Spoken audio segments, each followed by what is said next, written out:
안녕하십니까. 도서관에서 논어 읽기 이양호입니다. 이번 시간에는 19장부터 하도록 하겠습니다.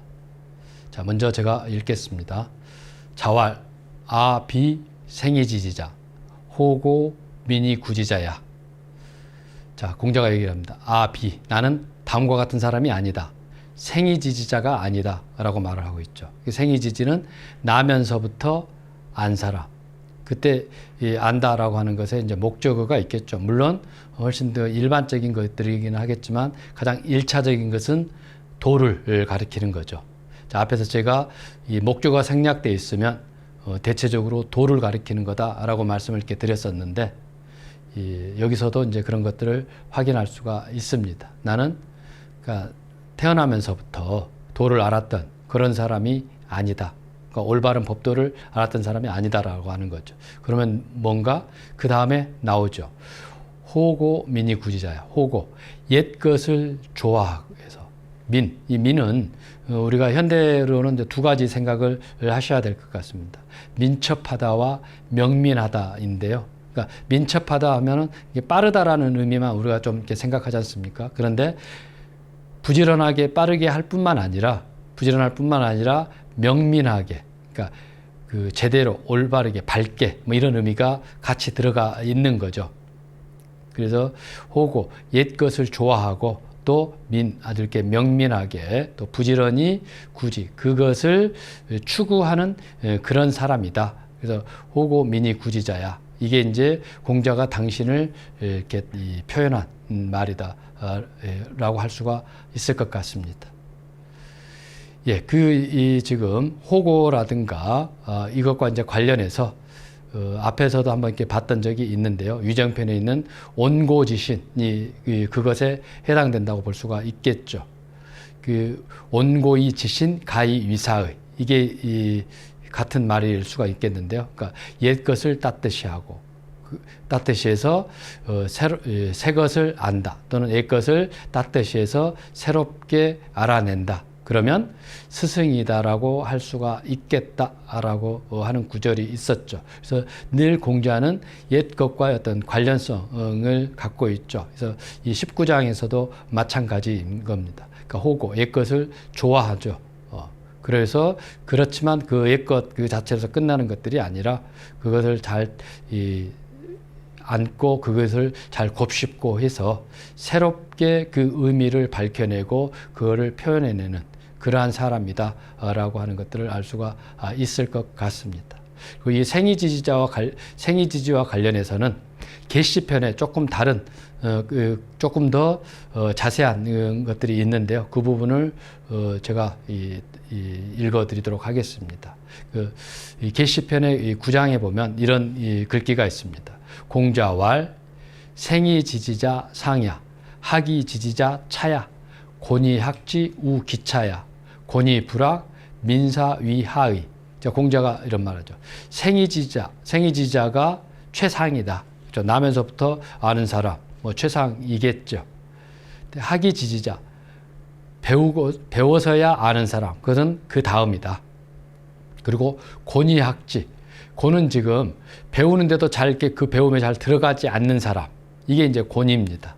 아주 이렇게 우리가 곤란하다 이런 말을 쓰죠. 그래서 잘 이렇게 그 의미도 잘 파악이 안 되고 잘 학습이 잘 안 되는 이런 게 이제 곤이죠. 그런데도 불구하고 계속해서 끈덕지게 배웁니다. 그래서 끝내 배우게 되면 곤이학지, 그건 그 다음이다. 근데 이제 그 다음 사람이 있습니다. 곤이불학. 곤한데도, 그러니까 뭔가 이렇게 아는 것도 없고 잘 들어가지도 않는 그런 사람인데도 불구하고 배우지 않는 그런 사람이 있다라는 겁니다. 그런 사람은 민사위하의, 그런 사람을 그러니까 사람들은 핫질로 놓는다. 아주 이렇게 낮은 사람이다 라고 한다는 겁니다. 그러면 그 앞에 있었던 생이지지자, 학이지지자, 곤이학지자, 이 사람들은 핫질이 아니라 다 같은 사람이죠. 그래서 중용에 보면 그런 얘기가 나왔습니다. 이 생이지지자, 학이지지자, 곤이학지자 이렇게 해놓고 나서 그들이 다 배웠다는 점에서는 똑같이 하나다, 똑같다 이런 말도 역시 이 말을 하고 있습니다. 여기도 뭐 이 비슷한 소리인데요. 그래서 물론 생이지지자면 아주 좋겠죠. 그렇긴 하지만 그렇지 않다 하더라도 학이지지자 또는 권위학지자면 상관없다. 생이지지자나 같다라고 말을 하고 있는 거죠. 똑같이 어떤 낙도, 그러니까 도를 즐기는 삶이기 때문에 그러한 말씀을 하셨을 겁니다. 공자는 이 중에 지금 그 생이지지자는 아니다라고 했지 않습니까? 그래서 공자는 다른 데에서 보면 이 학이지지자 정도를 말씀을 하셨습니다. 당시에는 정말 호고 또는 이렇게 호화, 그러니까 공자를 한마디로 이렇게 표현한다면 호학인이다. 그러니까 배움을 좋아하는 사람이다라고 아마 말할 수 있고 공자 당신도 그런 식으로 말씀을 하신 적이 있습니다. 예, 그 다음 장을 보도록 하겠습니다. 자, 불어, 괴력, 난신. 자, 이 지금 공자는 불어 말하지 않았다. 물론 이렇게 말하지 않았다고 해서 정말 한 번도 말하지 않았다. 뭐 그런 거는 당연히 아니겠죠. 그러니까 웬만하면 언급하지 않으셨다. 이런 표현 생각일 겁니다. 근데 이 괴력, 난신 이게 다 이렇게 그 낯글자들입니다. 그러니까 괴도 말하지 않았고 력도 또 난도 신도 그런 겁니다. 그래서 이 괴는 괴이한 거죠. 그래서 이 괴이한 거는 뭐 여러 가지 이렇게 생각해 볼 수가 있겠습니다만은 뭐 이렇게 새 소리를 알아듣는다든가 또는 뭐 이렇게 쥐들이 하는 말을 알아듣는다든가 이런 게 이제 옛날에 뭐 설화, 뭐 전설 비슷하게 많이 있지 않습니까? 그런 것들을 가리키는 겁니다. 아주 괴이한 것, 괴상한 거죠. 그런 것에 대해서는 언급을 거의 하지 않으셨다. 또 력, 어떤 힘쓰는 것들입니다. 그러니까 그것도 물론 모든 사람 다 힘을 쓰죠. 근데 특별하게 아주 특이한 어떤 힘이죠. 예를 들면 차력사 같은 것들입니다. 옛날에 보면은 아주 힘이 세가지고 큰 배를 그냥 혼자서 무트로 이렇게 끌어올리고 뭐 무태까지 끌어온 사람이 있다라고 하는 그런 이야기도 있고 막 그러는데요. 그런 겁니다. 그래서 아주 특이한 뭐 초인간적인 그런 힘이라고 볼 수 있겠죠. 그런 어떤 근육의 힘이라고 할 수 있을 텐데요. 그런 것에 대해서도 별로 말씀하시지 않았다. 자, 그다음 이제 세 번째 난. 어지러운 거죠. 그러니까 이 난과 이제 대비되는 것은 치이죠. 그러니까 다스려질 치, 어떤 질서 속에 있는 것인데요. 예를 들면 이런 것들을 말할 수도 있을 것 같습니다. 어떤 그 난이 어떤 기존 질서를 그냥 무턱대고 그냥 깨뜨려 버리기만 한 것. 그러니까 그것에 어떤 그것을 한 차원 높이기 위해서 뭐 무너뜨리고 그런 것들이 아니라 그냥 무턱대고 그거를 허물어뜨려 버리는, 허물어뜨리는 그 자체에서 그냥 이렇게 즐거움을 느끼는 뭐 이런 것들도 난에 해당된다고 볼 수가 있을 것 같습니다. 자, 그런 거. 또 마지막 이제 신입니다. 앞에 지금 괴와 력과 난 이거에 대해서는 많이 언급하지 않는 게 어쩌면 뭐 당연할 수도 있겠다라고 생각될 수도 있겠지만 신에 대해서도 별로 언급을 안 하셨다라는 게 약간 의외일 수도 있을 겁니다. 자, 근데 여기에 유학이 이 인문주의를 띠고 있다라는 것들을 알 수가 있습니다. 뭐 신에 대해서 별로 언급을 잘 하지 않습니다. 특히나 신의 어떤 그 내용, 신은 어떤 분이다라고 하는 것에 대해서 별로 잘 얘기를 하지 않죠. 그래서 이 선진편에 보면 자로가 공자에게 이 신에 대해서 묻는 장면이 있습니다. 뭐 11장에 보면 이런 식으로 이렇게 되어 있는데요. 계로 문 사 귀신 자왈 미능사인 언능사귀. 그러니까 이 계로는 이제 자로죠. 그러니까 자로가 묻습니다. 귀신 섬기는 것에 대해서. 이때 이제 귀신은 지금은 우리 고스트 이런 거 생각하시면 안 되고요. 이 귀는 이 밑으로, 그러니까 땅으로 내려가는 그러한 어떤 그 신기라고 보시면 되고요. 신은 우리가 일반적으로 말하는 그러니까 위로 오르는 신기인 거죠. 그래서 뭐 귀는 백이라고 한다라면 신은 혼해. 그래서 혼백 뭐 이런 얘기들을 하죠. 그래서 이거 따로 이렇게 따로 이렇게 봐야 되는 거고요. 그냥 이렇게 한 단어로 봐서 그냥 고스트 이렇게 생각을 하시면 안 될 것 같습니다. 그리고 그래서 이때 귀신은 그냥 이렇게 신이다라고 생각을 하시면 현대 의미로 더 이렇게 쉽지 않을까 싶습니다. 그래서 자로가 신 섬기는 것에 대해서 물은 겁니다. 그러니까 공자가 말하기를 미능사인 사람 섬기는 것도 알 수가 없는데 어떻게 신 섬기는 것을 알 수 있겠는가? 귀 섬기는 걸 알 수 있겠는가? 그러니까 이런 거는 공자 당신의 관심사가 아니라는 거죠. 그러니까 신 섬기는 거 이거보다 중요한 게 지금 사람 섬기는 거다라고 지금 얘기를 하고 있습니다. 그리고 또 이것과 또 관련되는 것들이라고 볼 수도 있는데요. 이 옹야편에 보면 이 번지가 묻습니다. 공자에게 이 문지, 그러니까 이 알에 대해서 묻죠. 그러니까 공자가 대답합니다. 무민지의 경귀신이 원지, 가위지. 알미라고 하는 것은 백성들이 옳게 여기는 것에 힘쓰는 것이다.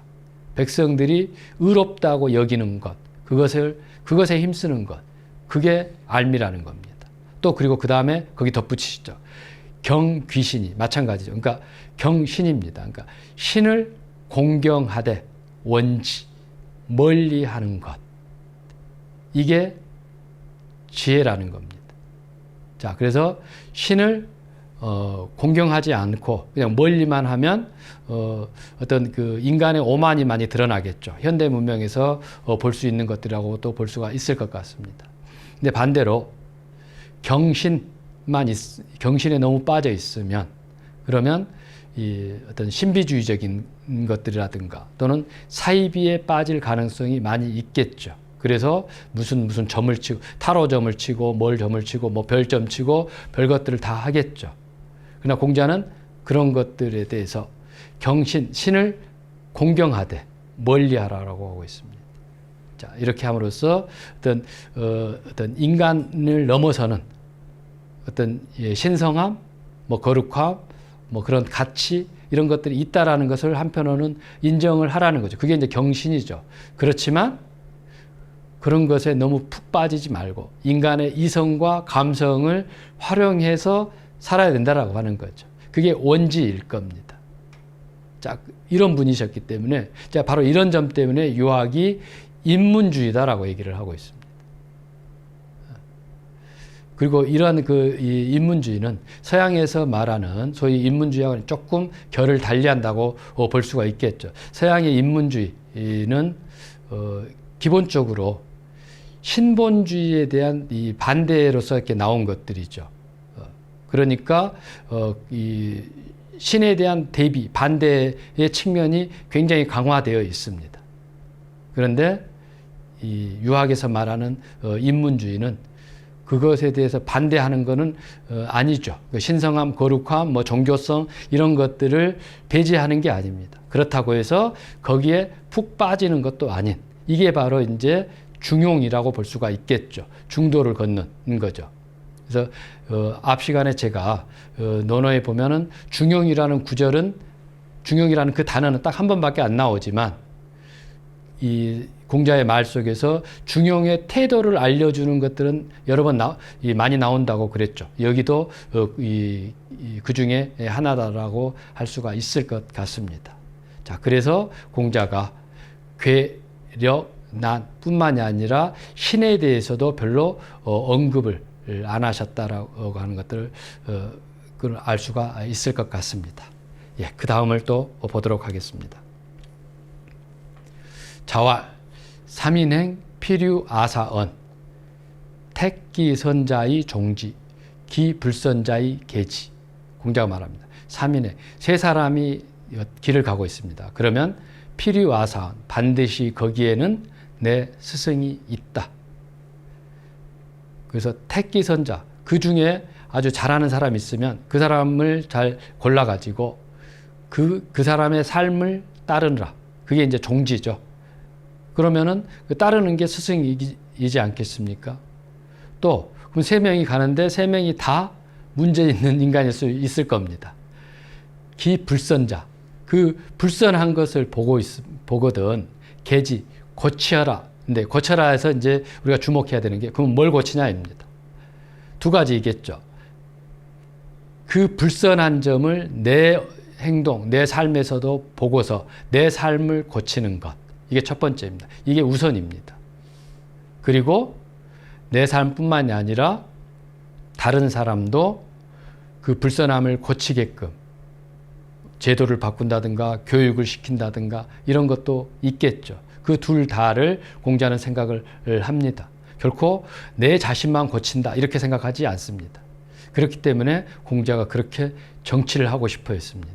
그러니까 정치를 통해서 나라를 아름답게 만들면 제도를 좋은 제도를 정착을 시키면 사람들이 다 많은 사람들이 불선을 벗어나서 선으로 가지 않겠는가라는 생각 때문에 그랬습니다. 물론 그게 이제 당신 살아서 잘 안 됐죠. 안 돼서 말년에는 그러면은 교육에 전념해야겠구나라고 생각하고서 제자들 키우는 데에 힘을 쓰셨습니다만은 그 역시 마찬가지로 다른 사람을 바꾸는 것도 이렇게 힘쓰고 있다라는 것들을 알 수가 있습니다. 그래서 결코 유학은 본인만 바꾸면 된다라고 생각하지는 않습니다. 그래서 물론 본인을 바꿔야 되는 것, 그게 1차이죠. 그래서 유학을 한마디로 말하면 수기 안인이라고 할 수도 있죠. 수기 치인이라고 보통 얘기를 하는데요. 수기는 나를 닦는 것, 그러니까 자기를 올바르게 바로 잡는 거죠. 수라는 게 닦는다인데 그 닦는다라는 의미가 수선한다라는 뜻이죠. 그러니까 지금 잘못된 것을 고치고 수선하는 그게 이제 수기입니다. 그리고 그거를 바탕으로 해서 아닌 다른 사람들을 편안하게 해주는 것 또는 치인이라고 하죠. 다른 사람을 다스리는 것. 그거는 이제 질서 속에 있게 하는 것들이죠. 그래서 유학은 어떤 자기 자신에서 끝나지 않고 다른 사람에게까지 미쳐 나가려고 하는 것. 이게 이제 유학의 태도입니다. 그러니까 여기 이 장에서도 기불선자 계지를 당신만이 아니라 다른 사람들도 고치게끔 하는 여기까지를 보는 게 맞을 것 같습니다. 그 다음 장을 또 보도록 하겠습니다. 자왈 천생덕어여 환태기여여하. 자, 공자가 이런 말을 합니다. 하늘이 덕을 낳아주었다. 어여니까 나에게. 하늘이 나에게 덕을 낳아주었다. 환태는 지금 사람 이름입니다. 환태가 기여여하. 그가 나를 어찌 하겠는가. 이 지금 문법을 조금 말씀을 드리면요. 그 끝에 여여하에서 원래 여하 이렇게 하면은 어찌 하겠는가, 어쩌겠는가 뭐 이런 뜻이죠. 그런데 거기에 이제 목적어가 들어가면 여자와 하자 그 사이에다 목적어를 보통 넣습니다. 그래서 지금 그 여와 하 사이에 있는 여가 지금 목적어 있죠. 그래서 환태가 나를 어찌 하겠는가 이 소리인데요. 지금 환태가 공자를 죽이려고 했다라고 합니다. 그래서 정말 이렇게 죽을 수도 있는 그런 어떤 위급한 상황에 처해졌습니다. 그래서 뭐 공자가 있는 곳들에 나무도 다 뽑아버리고 막 그래서 이 위협을 정말 이렇게 심각하게 했는데 그때 공자가 한 소리가 천생덕어여 환태기여여하 이 구절을 지금 말한 거죠. 하늘이 덕을 나에게 낳아주었는데 환태가 나를 어떻게 죽이겠는가 뭐 이런 소리입니다. 물론 이게 이제 그 물리적인 의미를 이렇게 말한 건 아니겠죠. 공자가 그 어떤 그러한 위급한 상황 속에서도 결코 내가 이대로는 죽지는 않을 것이다. 이 세상에 어떤 그 문화를 퍼뜨릴 씨앗을 분명히 남길 수 있을 것이다. 라고 하는 어떤 다짐 또는 뭐 믿음 이런 데서 나온 소리다라고 볼 수가 있을 것 같습니다. 그래서 이 비슷한 소리가 또 다른 데도 있고 그러는데요. 그러면 이 환태가 왜 그렇게 공자를 죽이려고 했는가에 대해서 학자들마다 좀 갈리는데요. 그 중에 하나는 뭐 이런 소리입니다. 사마우라고 공자 제자가 있는데 그 사마우의 형이 환태다라고 추측하는 분들이 있습니다. 그래서 그 사마우가 공자 뒤에 쫄쫄 따라다니면서 뭐 출세라든가 이런 것은 잘 못하고 그러니까 화딱지 나서 공자를 죽이려고 했다라고 말하는 뭐 사람도 있는데요. 그렇게 뭐 설득력 있는 건 아니고 어쨌든 왜 그렇게 죽이려고 했는가에 대해서는 분명한 것은 알 수는 없습니다. 그래서 공자가 또 다른 데서도 뭐 이런 비슷한 구절을 이렇게 얘기를 한 게 있는데요. 자한편에 보시면 이런 말이 있습니다. 자외여 광. 그러니까 공자가 광 땅에서 왜 두려움을 느꼈다. 이 두려움은 거의 죽을 상황에 처했다라는 소리입니다. 그러니까 공자가 그 상황에서 이런 얘기를 합니다. 문왕 귀몰 문부재자호.